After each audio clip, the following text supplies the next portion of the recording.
Naxalism అంతమైపోయింది. దాని అంతు తేల్చాం. ఇక terrorism సంగతి చూస్తానని ఏదైతే నిన్న అమిత్ షా ప్రకటించాక లోక్‌సభ సాక్షిగా చండీగఢ్‌లోని బీజేపీ ప్రధాన కార్యాలయం బయట పేలుడు ఘటన ఒక్కసారి కలకలం సృష్టించింది. జాతీయ దర్యాప్తు సంస్థ దీని మీద దర్యాప్తు ఆరంభించింది.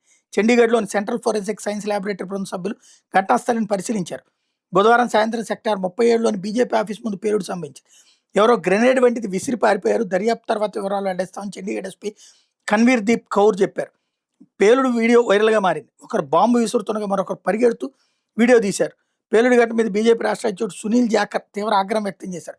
ఆమ్ ఆద్మీ పార్టీ అధ్వాన పాలనతో రాష్ట్రం శాంతి భద్రతలు క్షీణించాయని ఆరోపించారు. గ్రెనేడ్ దాడులు ఎక్కువయ్యాయి. ఇటీవలే హోషియార్పూర్లో అంబేద్కర్ విగ్రహాన్ని అగంతకులు ధ్వంసం చేశారు. ఇప్పుడు మా ఆఫీస్ మీద దాడికి ప్రయత్నించారు. రాష్ట్రంలో మత సామరస్యాన్ని దెబ్బతీయాలని చూస్తున్నారంటూ మండిపడ్డారు. అక్కడైతే పంజాబ్ అయితే నక్సల్స్ అయి ఉండరు, తీవ్రవాదులు అయి ఉండాలి, లేదా నక్సలిజం అంతమన్న ఇటు రోజున లేదు అని చెప్పడానికి ఏమైనా నక్సలైట్ ఇట్లాంటి ఘాతుకానికి పాల్పడ్డారా తెలియాల్సి ఉంది.